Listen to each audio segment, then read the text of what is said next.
Hello, അമ്മ മനസ്സിൻ്റെ പുതിയൊരു എപ്പിസോഡിലേക്ക് എല്ലാവർക്കും സ്വാഗതം. ചാനൽ ആദ്യമായിട്ട് കാണുന്നവരാണെങ്കിൽ ഒന്ന് സബ്സ്ക്രൈബ് ചെയ്തിട്ട് ലൈക്ക് ചെയ്യണേ. അപ്പോൾ ഗുണ്ടകൾ അഡ്വക്കേറ്റിൻ്റെ വീട്ടിലേക്ക് വന്നിരിക്കുകയാണ് മനോഹറിൻ്റെ കൂടെ. അവർ ആ വീട് മുഴുവൻ അരിച്ചു പെറുക്കിയെങ്കിലും രാമലിംഗത്തിനെ അവിടെ കാണുന്നുണ്ടായിരുന്നില്ല. അപ്പോൾ അയാൾ ആ വീട് വിട്ട് പോയി എന്നാണ് അവർ വിചാരിക്കുന്നത്. ആ സമയത്ത് അയാളുടെ ഓഫീസ് മുറിയിൽ കയറിയപ്പോൾ മനോഹരൻ തന്നെയാണ് കാണുന്നത്. അയാൾ ആ ഒരു കസേരയിൽ മുഖം മറച്ച രീതിയിലാണ് ഇരിക്കുന്നത്. അപ്പോൾ അയാൾ തൻ്റെ ഗുണ്ടകളെയൊക്കെ വിളിക്കുകയാണ്, വാ ഇവിടെയുണ്ട്. അവരെല്ലാവരും നോക്കുമ്പോൾ ആ ഒരു കസേരയിൽ രാമലിംഗം ഓപ്പോസിറ്റ് തിരിഞ്ഞിരിക്കുകയാണ്. അതുകൊണ്ട് തന്നെ അത് രാമലിംഗമാണെന്ന് പോലും വ്യക്തമല്ലായിരുന്നു. ആ സമയത്ത് മനോഹരൻ പറയുന്നുണ്ട്, രാമലിംഗം, നാളെ നീ കോടതിയിൽ അപ്രൂവൽ ചെയ്യാൻ വേണ്ടി പോവാണോ? മേഘ ലക്ഷ്മിയെ ഭീഷണിപ്പെടുത്തിയിട്ടാണ് സ്വത്തുക്കൾ മുഴുവൻ എഴുതി വാങ്ങിച്ചതെന്ന് നീ അവിടെ പോയിട്ട് മൊഴി കൊടുക്കാൻ പോവാണെന്ന് അറിഞ്ഞല്ലോ. അപ്പോഴൊന്നും രാമലിംഗം തിരിഞ്ഞു പോലും നോക്കുന്നുണ്ടായിരുന്നില്ല. അപ്പം മനോഹരം ഒരു ഭീഷണിയുടെ സ്വരത്തിൽ പറയാണ്, ഇനി അങ്ങോട്ട് നീ സംസാരിക്കാൻ പോലും പാടില്ല എന്ന് മേഘ പറഞ്ഞിട്ടുണ്ട്. മനോഹരൻ്റെ ആ ഒരു ഡയലോഗൊക്കെ കേൾക്കുന്ന സമയത്ത് ഗുണ്ടകളൊക്കെ പൊട്ടിച്ചിരിക്കുകയാണ്. അപ്പോൾ മനോഹരം പറയുന്നുണ്ട്, അതുകൊണ്ട് നിന്റെ നാക്ക് മുറിച്ചെടുത്ത് കൊണ്ടുപോകാനാണ് വന്നിരിക്കുന്നത്. പക്ഷേ അപ്പോഴും രാമലിംഗം തിരിഞ്ഞു നോക്കുകയോ അല്ലെങ്കിൽ എഴുന്നേറ്റ് വരികയോ ഒന്നും ചെയ്യുന്നില്ല. സത്യത്തിൽ അയാൾക്ക് എന്തോ സംഭവിച്ചോ എന്ന് പോലും ഭയം തോന്നുന്നുണ്ട് ഒരവസ്ഥയിലാണ്. ആ സമയത്ത് മനോഹരം വീണ്ടും ഭീഷണിയുടെ സ്വരത്തിൽ പറയുന്നുണ്ട്, ഇങ്ങോട്ട് നോക്ക്, നീ തന്നെ നേരിട്ട് വന്ന് മേഘയുടെ കാൽക്കൽ വീണ് ഞാൻ കോടതിയിൽ സറണ്ടർ ആവില്ല എന്ന് പറഞ്ഞു കഴിഞ്ഞാൽ നിന്നോട് അവൾ ക്ഷമിച്ചെന്ന് വരും, അല്ലെങ്കിൽ നിന്റെ നാക്ക് കട്ട് ചെയ്യേണ്ടി വരും. മനോഹരൻ്റെ ഭീഷണി മുഴുവൻ കഴിഞ്ഞതിന് ശേഷമാണ് ആ ചെയറിൽ ഇരുന്ന ആൾ തിരിഞ്ഞു വന്നത്. പക്ഷെ തിരിഞ്ഞു വന്ന ആളെ കണ്ടതും സത്യം പറഞ്ഞു കഴിഞ്ഞാൽ മനോഹരനും ഗുണ്ടകളൊക്കെ ഞെട്ടിത്തരിച്ചു പോയിട്ടുണ്ടായിരുന്നു. കാരണം അത് സിദ്ധാർത്ഥായിരുന്നു. സിദ്ധാർത്ഥാണെ പൊട്ടിച്ചിരിക്കുകയാണ്. അപ്പം മനോഹരൻ ചെറുതായിട്ടല്ലാത്ത രീതിയിലൊന്ന് പേടിച്ചിട്ടുണ്ട്. മനോഹരൻ ചോദിക്കുന്നുണ്ട്, സിദ്ധു, നീ എന്താ ഇവിടെ? അതായത് മനോഹര, നീ എന്തായാലും ഇവിടെ വരുമെന്ന് എനിക്ക് നന്നായിട്ട് അറിയായിരുന്നു. അതുകൊണ്ടാണ് നിനക്ക് മുന്നേ ഞാനിവിടെ വന്നത്. സിദ്ധാർത്ഥിനെ കണ്ട ആ ഒരു വെപ്രാളത്തിനാണ് ഗുണ്ടകളാണെങ്കിലും മനോഹരനാണെങ്കിലും ഉള്ളത്. അപ്പോൾ സിദ്ധു ചിരിച്ചുകൊണ്ട് പറയുന്നുണ്ട്, പക്ഷേ ഇപ്പോൾ നീ രാമലിംഗത്തിനെ തേടി കണ്ടുപിടിക്കുക എന്നുള്ളത് കുറച്ച് റിസ്ക്കായ കാര്യമാണല്ലോ. അതെന്താന്ന് വെച്ചാൽ അവനിപ്പോൾ എൻ്റെ കസ്റ്റഡിയിലാണ്. നാളെ അയാളെയും കൂട്ടി ഞാൻ നേരെ സ്റ്റേഷനിലേക്ക് പോയി അതിനുശേഷം കോടതിയിൽ കൂട്ടിക്കൊണ്ടുവന്ന് മേഘയ്ക്കെതിരായിട്ടുള്ള മൊഴി പറയാൻ വേണ്ടി കൊണ്ടുപോവാണ്. അവൻ സറണ്ടറായെന്ന് മാത്രം വിചാരിച്ചോ, മേഘ കമ്പി എണ്ണുന്നതിനുള്ള എല്ലാ ചാൻസും ഉണ്ട്. അത് കേട്ടത് മനോഹരൻ ഞെട്ടിത്തരിച്ച് നിൽക്കുകയാണ്. മനോഹരൻ്റെ ആ ഒരു ഞെട്ടൽ കണ്ടപ്പോൾ സിദ്ധാർത്ഥ് പൊട്ടിച്ചിരിക്കുകയാണ്. എന്നിട്ട് പറയുന്നുണ്ട്, പോടാ പോ, എന്നിട്ട് മേഘയോട് പറ അവളുടെ അഡ്വക്കേറ്റ് അവൾക്കെതിരായിട്ട് നാളെ കോടതിയിൽ വന്ന് മൊഴി കൊടുക്കാൻ പോവാണെന്ന്. സിദ്ധാർത്ഥ് ശരിക്കൊരു വിജയുടെ ഭാവത്തിലാണ് അവിടെ ഇരിക്കുന്നത്. അപ്പോൾ മനോഹരൻ തോറ്റു കൊടുക്കാൻ പാടില്ലാത്തത് കൊണ്ട് പറയുന്നുണ്ട്, സിദ്ധാർത്ഥ്, മേഘയുടെ പവർ എന്താണെന്ന് അറിയാതെയാണ് നീ സംസാരിക്കുന്നത്. ഇത് നിനക്ക് നല്ലതിനുള്ളതല്ല സിദ്ധാർത്ഥ്. അപ്പോൾ സിദ്ധാർത്ഥും ചിരിച്ചുകൊണ്ട് പറയുന്നുണ്ട്, ഇറങ്ങി പോവാൻ നോക്കടാ, നിനക്ക് മുന്നേ മേഘയെ എനിക്ക് നന്നായിട്ടറിയാം, ഇറങ്ങി പോവാൻ നോക്ക്. പിന്നീട് സിദ്ധുവിനോടൊന്നും പറഞ്ഞിട്ട് കാര്യമില്ല എന്നറിയുന്നതുകൊണ്ട് മനോഹരൻ ഗുണ്ടകളെയും വിളിച്ചുകൊണ്ട് അവിടുന്ന് പോവുകയാണ്. സിദ്ധാർത്ഥിന് വല്ലാത്തൊരു സന്തോഷവും അതിലുപരി കാര്യങ്ങളൊക്കെ നന്നായിട്ട് നടക്കണമെന്നുള്ളൊരു പേടിയും ഉണ്ടായിരുന്നു. അതേസമയം മേഘയും മുത്തശ്ശിയും ടെറസിന് മുകളിലാണുള്ളത്. മേഘ അങ്ങോട്ടും ഇങ്ങോട്ടും പേടിയോടുകൂടി നടക്കുകയാണ്. അപ്പോൾ മുത്തശ്ശി അവളെ സമാധാനിപ്പിക്കാൻ ശ്രമിക്കുന്നുണ്ട്. മേഘ, എന്തിനാ നീ ഇങ്ങനെ ടെൻഷനാവുന്നത്? നീ പേടിക്കുന്നത് പോലെ ഒന്നും സംഭവിക്കില്ല. അപ്പോൾ മേഘ വന്നിട്ട് മുത്തശ്ശിയോട് പറയുന്നുണ്ട്, അതല്ല മുത്തശ്ശി, മഹേന്ദ്രൻ അച്ഛനെക്കുറിച്ച് നിങ്ങൾക്ക് നന്നായിട്ട് അറിയില്ല. അദ്ദേഹം ഒരു കാര്യത്തിന് വേണ്ടി ഇറങ്ങിത്തിരിച്ചാ അത് നേടുന്നത് വരെ അടങ്ങിയിരിക്കില്ല. നാളെ കോടതിയിൽ വന്നിട്ട് നമ്മുടെ അഡ്വക്കേറ്റ് തന്നെ നമുക്കെതിരെ മൊഴി കൊടുത്തു കഴിഞ്ഞാൽ നമ്മൾ ഇത്രയും ചെയ്തത് മുഴുവൻ വെറുതെ ആവും. മേഘ പറയുന്നത് കേട്ടപ്പോൾ മുത്തശ്ശിക്കും ഭയം ഉണ്ടായിരുന്നു.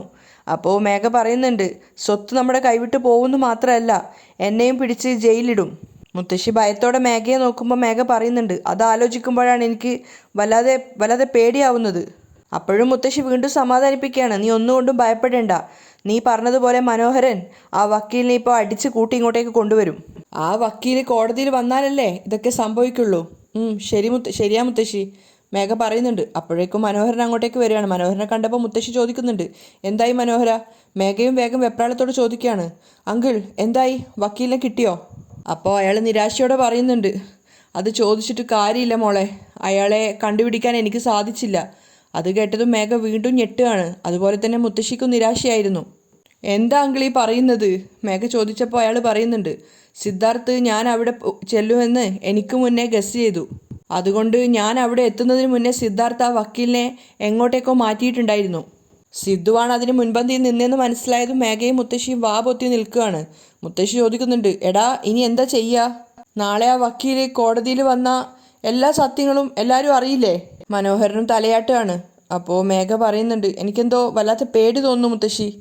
ഇത്രയും കാലം നമ്മൾ പ്ലാൻ ചെയ്ത് നേടിയതെല്ലാം വെറുതെ ആവുമോയെന്ന് ഒരു പേടി തോന്നുന്നു. ഈ സ്വത്തുക്കളൊക്കെ അനുഭവിക്കുന്നതിന് മുന്നേ പോലീസ് എന്നെ പിടിക്കുന്ന തോന്നുന്നത്. മനോഹരൻ പറയുന്നുണ്ട്, മേഘ നിന്നെ മാത്രമല്ല, നിനക്ക് പിന്നാലെ നിന്ന എൻ്റെ ചേച്ചിയെയും എന്നെയും ഒക്കെ ചേർത്തിട്ടാണ് പോലീസ് പിടിക്കുക. അപ്പോൾ മേഘ ഒരു ചെറിയ വാശിയോടെ പറയുന്നുണ്ട്, അങ്ങനെ ഒരു സംഭവം ഒരു കാലത്തും നടക്കാൻ പാടില്ല, നടക്കാൻ ഞാൻ അനുവദിക്കുകയില്ല. അപ്പോൾ മുത്തശ്ശി സംശയത്തോട് ചോദിക്കുകയാണ്, മേഘ നീ എന്താ ചെയ്യാൻ ഉദ്ദേശിക്കുന്നത്? മറുപടി ഒന്നും പറയുന്നില്ലെങ്കിലും മേഘയുടെ മനസ്സിലൊരു പ്ലാൻ ഉണ്ടായിരുന്നു. പിറ്റേന്ന് മേഘയും മനോഹരനുമാണ് ആദ്യം തന്നെ കോടതിയിൽ എത്തിയിട്ടുണ്ടായിരുന്നത്. മേഘ ഇങ്ങനെ ഇടയ്ക്കിടയ്ക്ക് വാച്ച് നോക്കിക്കൊണ്ടേ ഇരിക്കുകയാണ്.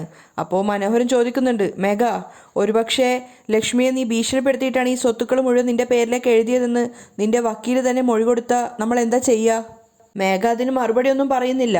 അപ്പോൾ മനോഹരൻ പറയുന്നുണ്ട്, ഇങ്ങോട്ട് നോക്കുമോളെ, അങ്ങനെയാ മറ്റോ നിന്റെ വക്കീൽ മൊഴി കൊടുത്തിട്ടുണ്ടെങ്കിൽ അടുത്ത നിമിഷം തന്നെ നിന്നെ ജയിലിലേക്ക് പറഞ്ഞു വിടാൻ വേണ്ടി കോടതി തീരുമാനിക്കും. മേഘയെ വല്ലാതെ ഭയപ്പെടുത്തുന്ന ഒന്നായിരുന്നു അത്. അപ്പോൾ മനോഹരൻ ചോദിക്കുന്നുണ്ട്, മേഘ അതിനു മുന്നേ നിനക്ക് മുൻകൂർ ജാമ്യം വാങ്ങിക്കട്ടെ? അതിനൊന്നും മേഘ മറുപടി പറയുന്നില്ല. പക്ഷെ അവളുടെ മുഖത്ത് വല്ലാത്ത ടെൻഷൻ ഉണ്ടായിരുന്നു.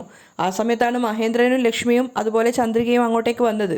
അവരെ കണ്ടതും മേഘയ്ക്ക് ഒന്നുകൂടെ ടെൻഷൻ കയറുകയാണ്. അവർ മൂന്നുപേരും നേരെ വന്നത് മേഘയുടെ അടുത്തേക്ക് തന്നെയാണ്. മഹേന്ദ്രൻ ചോദിക്കുന്നുണ്ട്, എന്താ മേഘ ഇന്ന് നിന്റെ മുഖത്ത് വല്ലാത്തൊരു ടെൻഷൻ ഉണ്ടല്ലോ? നിന്റെ വക്കീല് നിനക്കെതിരെ മൊഴിമാറ്റി പറയുമെന്നുള്ള പേടിയിലാണോ ഉള്ളത്? സത്യത്തെ ഒരുപാട് നാൾ മറച്ചു വെക്കാൻ സാധിക്കില്ല, എല്ലാം ദൈവം കാണുന്നുണ്ട്. ദ്രോഹികൾക്ക് ദൈവം ഒരുപാട് കൊടുക്കും, പക്ഷേ അവരെ കൈവിടുകയും ചെയ്യും. പക്ഷേ നല്ല ആളുകൾക്ക് ഒരുപാട് പരീക്ഷണങ്ങൾ കൊടുക്കും, പക്ഷെ അവരെ ദൈവം ഒരിക്കലും കൈവിടില്ല. അതാ ഇപ്പോൾ സംഭവിച്ചത്. അത് കേട്ടതും ചന്ദ്രികയുടെ മുഖത്ത് ഒരു പുഞ്ചിരി വിരിയുന്നുണ്ടായിരുന്നു. മഹേന്ദ്രൻ അത്രയും സംസാരിച്ചിട്ടും മേഘ ഒന്നുപോലും തിരിച്ചു മറുപടി പറയുന്നുണ്ടായിരുന്നില്ല. അപ്പം മഹേന്ദ്രൻ പറയുന്നുണ്ട്, എത്രയും പെട്ടെന്ന് നീ ചെയ്ത അത്രയും തെറ്റുകൾക്ക് നീ ജയിലിൽ പോയിട്ട് ശിക്ഷ അനുഭവിക്കണം. മേഘ മഹേന്ദ്രനെ തന്നെ നോക്കി നിൽക്കുകയാണ്. മനോഹരനും ദേഷ്യത്തോടെയാണ് നോക്കുന്നത്. അപ്പോൾ കരഞ്ഞുകൊണ്ട് ലക്ഷ്മി പറയുന്നുണ്ട്, നിന്നെ ഞാൻ എൻ്റെ ജീവനെ പോലെയാണ് കരുതി സ്നേഹിച്ചത്. നീ എൻ്റെ വയറ്റിലല്ല ജനിച്ചത് എന്ന് അറിഞ്ഞിട്ടും ഞാൻ പ്രസവിച്ച മകളെക്കാളും കൂടുതൽ ഞാൻ നിന്നെയാണ് സ്നേഹിച്ചത്. ചന്ദ്രിക സങ്കടത്തോടെ അമ്മയെ നോക്കുകയാണ്.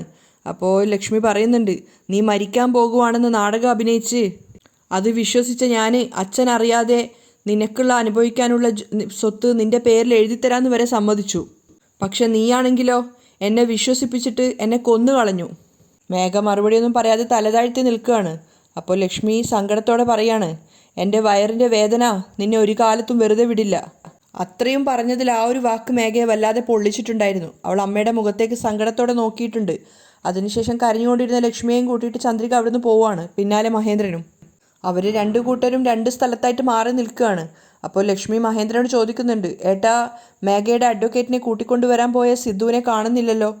ടെൻഷൻ അടിക്കാതെ ലക്ഷ്മി, അവരിപ്പോൾ തന്നെ ഇവിടെ എത്തും. മഹേന്ദ്രൻ സമാധാനിപ്പിക്കുന്നുണ്ട്. കൂട്ടത്തിൽ ചന്ദ്രികയും പറയുന്നുണ്ട്, അമ്മ ടെൻഷൻ ആവാതെ, എല്ലാ കാര്യങ്ങളും നല്ല രീതിയിൽ തന്നെ നടക്കും. നമുക്ക് നല്ലതേ സംഭവിക്കുള്ളൂ എന്ന് വിശ്വസിക്ക്. ആ സമയത്താണ് സിദ്ധാർത്ഥിൻ്റെ കാർ അങ്ങോട്ടേക്ക് വന്നത്. കാറിൽ നിന്നും ആദ്യം സിദ്ധാർത്ഥും തൊട്ടു പിന്നാലെയായിട്ട് അവരുടെ അഡ്വക്കേറ്റ് ഇറങ്ങുകയാണ്. അതിനുശേഷമാണ് മേഘയുടെ അഡ്വക്കേറ്റ് ആയിട്ടുള്ള രാമലിംഗം ഇറങ്ങിയത്. രാമലിംഗത്തെ കണ്ടപ്പോഴാണ് ലക്ഷ്മിക്കും മഹേന്ദ്രനും ചന്ദ്രികയ്ക്കും സമാധാനമായത്. പക്ഷെ അതേസമയം അയാളെ കണ്ടപ്പോഴാണ് മേഘയ്ക്കും മനോഹരനും പതർച്ച ഉണ്ടാവുന്നത്. അതുപോലെ തന്നെ രാമലിംഗം മേഘയെ നോക്കിക്കൊണ്ട് തന്നെയാണ് അങ്ങോട്ടേക്ക് പോയിക്കൊണ്ടിരിക്കുന്നത്. മേഘയ്ക്ക് വല്ലാത്തൊരു പതർച്ചയും പരിഭ്രമവും ഒക്കെ ഉണ്ടായിരുന്നു. മേഘയുടെ അഡ്വക്കേറ്റ് അവരുടെ അടുത്തേക്കാണ് പോയത്. അപ്പോൾ മഹേന്ദ്രൻ സിദ്ധാർത്ഥിനോട് പറയുന്നുണ്ട്, സിദ്ധു നീ വരാൻ വൈകിയപ്പോൾ ഞങ്ങൾക്ക് ആകെ ഒരു പരിഭ്രമം ഉണ്ടായിരുന്നു. അപ്പോൾ മഹേന്ദ്രൻ്റെ വക്കീലായിട്ടുള്ള ഗണേഷ് വക്കീൽ പറയുന്നുണ്ട്, മഹേന്ദ്ര നീ ഒന്നുകൊണ്ടും ഭയപ്പെടേണ്ട, രാമലിംഗം കോടതിക്ക് മുന്നിൽ മൊഴി പറയും, അയാൾ സറണ്ടർ ആവും. എന്തായാലും ഇന്ന് തന്നെ കോടതി മേഘയെ റിമാൻഡ് ചെയ്യും. നിന്റെ സ്വത്തുക്കളൊക്കെ നിനക്ക് തന്നെ തിരിച്ചു കിട്ടും, ഡോൺ വറി.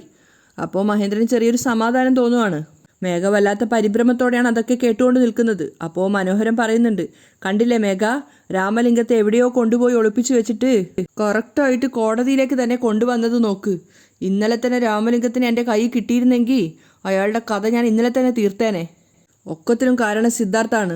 മേഘ, ഈ രാമലിംഗം നിനക്കെതിരെ മൊഴി കൊടുക്കുകയാണെങ്കിൽ കോടതിയിൽ വെച്ചിട്ട് തന്നെ അവൻ്റെ കഥ ഞാൻ കഴിക്കും. അത് കേട്ടപ്പോൾ മേഘ ദേഷ്യത്തോടെ പറയുന്നുണ്ട്, ഒന്നും മിണ്ടാതെ നിൽക്ക്.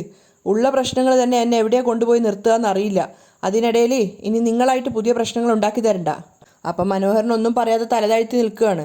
അപ്പോൾ ലക്ഷ്മി ചിരിച്ചുകൊണ്ട് മഹേന്ദ്രനോട് പറയുന്നുണ്ട്, എനിക്ക് ഇപ്പോഴായിട്ടാ മനസ്സിനൊരു സമാധാനമായത്. മേഘ നമ്മളെ എല്ലാവരെയും വല്ലാതെ ബുദ്ധിമുട്ടിച്ചു. അതിനുള്ള ശിക്ഷ എന്തായാലും അവൾ അനുഭവിക്കണം.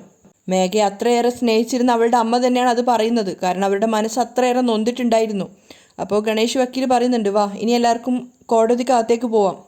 അങ്ങനെ അവരെല്ലാവരും കോടതിക്കകത്തേക്ക് പോവാണ്. ആ സമയത്താണ് മേഘയുടെ അഡ്വക്കേറ്റ് അങ്ങോട്ടേക്ക് വന്നത്. അപ്പോൾ മനോഹരൻ ചോദിക്കുന്നുണ്ട്, മേഘ, വെറും ഒരു അഡ്വക്കേറ്റിനെ വെച്ചിട്ട് നമ്മൾ എന്താ ചെയ്യാൻ പോകുന്നത്? മുഖ്യമായിട്ടുള്ള തെളിവ് അവരുടെ കയ്യിലല്ലേ ഉള്ളത്. അത് കേട്ട സമയത്ത് മേഘ ദേഷ്യത്തോടെ മനോഹരനെ നോക്കുകയാണ്. മനോഹരൻ പറയുന്നുണ്ട്, ശരി ശരി മോളെ, ഞാനായിട്ടൊന്നും പറയുന്നില്ല. അദ്ദേഹം മേഘയുടെ അടുത്ത് വന്നപ്പോൾ മേഘ ചോദിക്കുന്നുണ്ട്, സർ, നമ്മൾ ഈ കേസിൽ ജയിക്കാൻ എന്തെങ്കിലും ഒരു ചാൻസ് ഉണ്ടോ? എന്നെക്കൊണ്ട് ഇപ്പോൾ പ്രത്യേകിച്ചൊന്നും പറയാൻ സാധിക്കില്ല മേഘ. നിന്റെ അഡ്വക്കേറ്റ് അവർക്ക് വേണ്ടി മൊഴിമാറ്റി പറയുന്നത് ഏറ്റവും വലിയ തെളിവാണ്. പിന്നെ രാമലിംഗം സറണ്ടറായിട്ട് മൊഴി കൊടുക്കുന്ന സമയത്ത് അതിൽ എന്തെങ്കിലും ഒരു ലൂപ്പ് ഹോൾ ഉണ്ടാവുമോ നമുക്ക് നോക്കാം. വാ അകത്തേക്ക് പോവാം. അങ്ങനെ മേഘയും മനോഹരനും അഡ്വക്കേറ്റിൻ്റെ കൂടെ അകത്തേക്ക് കയറിയിട്ടുണ്ടായിരുന്നു. അവിടെ ഇരിക്കുന്ന സമയത്ത് മനോഹരൻ മേഘയെ സമാധാനിപ്പിക്കുകയാണ്. വിഷമിക്കേണ്ട മേഘ, ഒക്കെ ശരിയാവും. അതുപോലെ തന്നെ ലക്ഷ്മിക്കും വല്ലാത്ത ഭയം ഉണ്ടായിരുന്നു. മഹേന്ദ്രനും ചന്ദ്രികയൊക്കെ സമാധാനിപ്പിക്കുകയാണ്, ധൈര്യമായിട്ടിരിക്കുമെന്ന് പറഞ്ഞിട്ട്. കുറച്ചു നേരം കൂടെ കഴിഞ്ഞപ്പോഴാണ് മജിസ്ട്രേറ്റ് കോടതിക്കകത്തേക്ക് വരുന്നത്. അദ്ദേഹത്തെ കണ്ടപ്പോൾ എല്ലാവരും എഴുന്നേറ്റ് നിന്നിട്ട് തൊഴുവാണ്. ആദ്യം കോടതിയിൽ വിളിച്ച കേസ് മഹേന്ദ്രൻ്റെ കേസ് തന്നെയാണ്. ലക്ഷ്മിയോട് കോടതി കൂട്ടിനകത്തേക്ക് കയറാൻ വേണ്ടിയിട്ട് ജഡ്ജി പറയുകയാണ്. ലക്ഷ്മി കോടതിക്ക് മുന്നിൽ കയറിയിട്ട് കൂപ്പ് കൈയോടെ നിൽക്കുകയാണ്. അപ്പോൾ ജഡ്ജി പറയുന്നുണ്ട്, ആരാണോ വാദിഭാഗം വക്കീൽ അവർക്ക് തന്നെ ആദ്യം സംസാരിക്കാം. കോടതിക്ക് കാര്യം ചെറുതായിട്ട് മനസ്സിലാവുന്ന രീതിയിൽ ആദ്യം തന്നെ അഡ്വക്കേറ്റ് പറഞ്ഞു തുടങ്ങുകയാണ്. മഹേന്ദ്രൻ ഗ്രൂപ്പ്സ് ഓഫ് കമ്പനിയുടെ MD ആയിട്ടുള്ള മിസ്റ്റർ മഹേന്ദ്രൻ്റെ വളർത്തുമകളാണ് മേഘ. ആ മേഘ മഹേന്ദ്രൻ നാട്ടിലില്ലാതിരുന്നൊരു സമയം നോക്കി അദ്ദേഹത്തിൻ്റെ ഭാര്യയായ ലക്ഷ്മിയെ ഇമോഷണലി ബ്ലാക്ക്മെയിൽ ചെയ്തിട്ട് അവരുടെ പേരിലിരിക്കുന്ന മുഴുവൻ സ്വത്തുക്കളും ചീറ്റ് ചെയ്തിട്ട് എല്ലാ സ്വത്തുക്കളും അവളുടെ പേരിലേക്ക് എഴുതി വാങ്ങി ഈ പറയുന്ന മേഘ. കോടതി പോയിന്റ് നോട്ട് ചെയ്ത സമയത്ത് മേഘ വല്ലാത്ത പരിഭ്രമത്തോടെ മനോഹരനെ നോക്കുകയാണ്. ആ സമയത്ത് മേഘയുടെ ലോയർ എഴുന്നേറ്റിട്ട് പറയുന്നുണ്ട്, സംഭവിച്ച കാര്യങ്ങൾ മുഴുവൻ എതിർഭാഗം വക്കീൽ തിരിച്ചുകൊണ്ടാണ് സംസാരിക്കുന്നത്.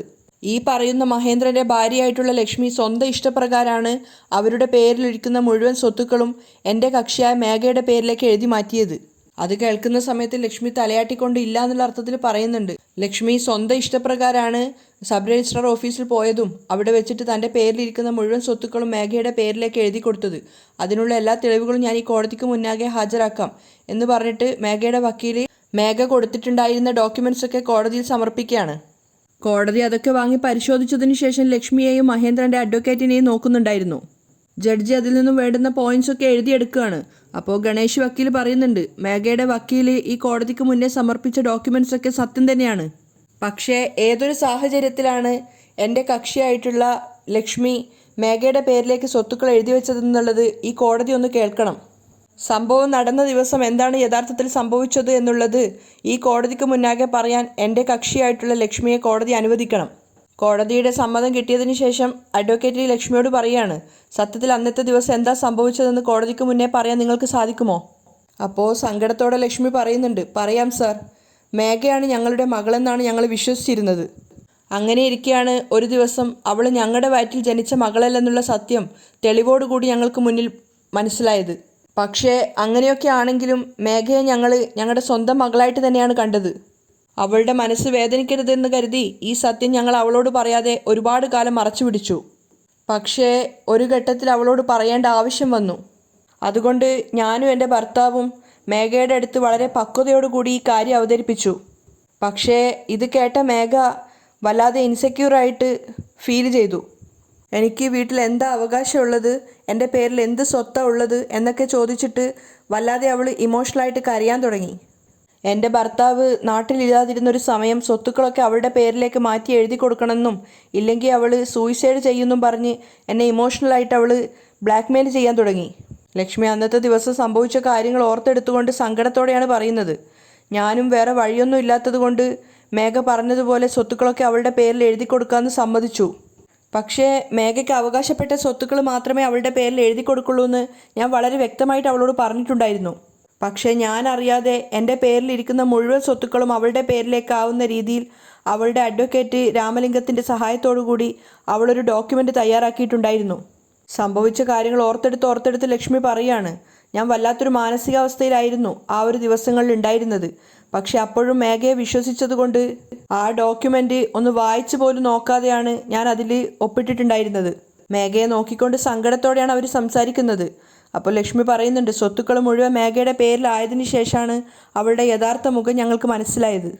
എൻ്റെ ഭർത്താവ് വിയർപ്പ് ചിന്തി കഷ്ടപ്പെട്ടുണ്ടാക്കി അത്രയും സ്വത്തുക്കൾ ഞങ്ങളടുത്തു നിന്നും അപഹരിച്ചതിന് പുറമെ ആ വീട്ടിൽ നിന്നും ഞങ്ങളെ അടിച്ച് പുറത്താക്കി. ഞങ്ങൾ സ്വന്തം മകളെ പോലെ കരുതിയിരുന്ന ഞങ്ങളുടെ മേഘ തൻ്റെ ജീവിതത്തിൽ ഒരിക്കലും പ്രതീക്ഷിക്കാത്തത് സംഭവിച്ചതിലുള്ള സങ്കടത്തോടു കൂടിയാണ് ലക്ഷ്മി എല്ലാ കാര്യങ്ങളും കോടതിക്ക് മുന്നേ പറയുന്നത്.